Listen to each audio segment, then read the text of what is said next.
Hello guys! Ngayon tuturuan ko kayo kung paano gumawa ng Gmail account using browser.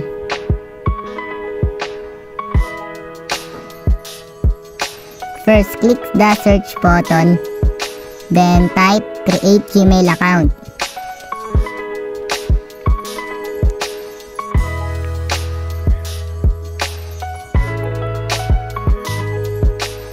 Hanapin nyo yung create Gmail account.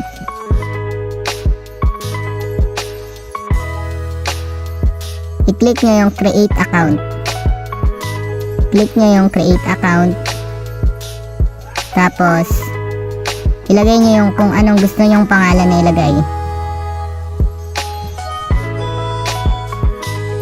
Ilagay ko dito, harness.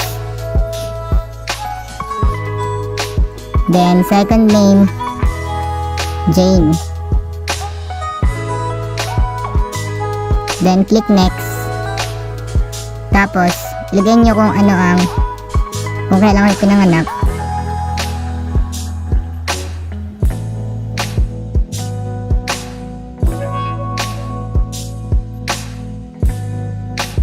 Then, click next ulit.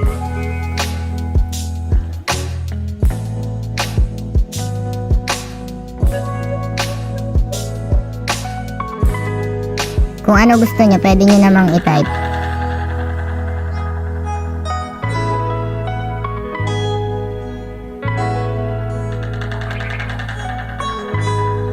Tapos, click next ulit. Tapos, password. Then, click next ulit. Tapos, phone number nyo. Lagay nyo lang ang phone number nyo. Tapos, may magte-text sa'yo na code. Tapos, ilalagay mo siya dito sa enter code. Antayin nyo lang na may mag-text na sa number na nilagay nyo.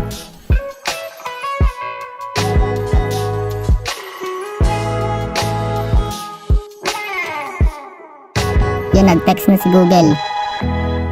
Tapos i-copy nyo lang yun, yung code. Copy nyo lang yung code. Tapos i-paste nyo. Tapos click next. Tapos yan, pwede kayong maglagay ng recovery email. Pero i-skip na natin yun.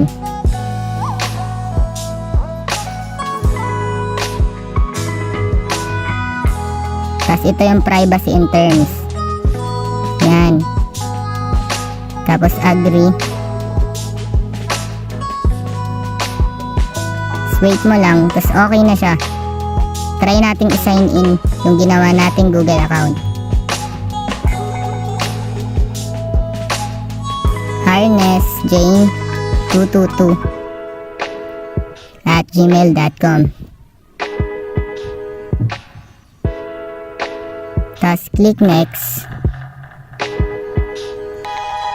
Tapos enter password. Next ulit.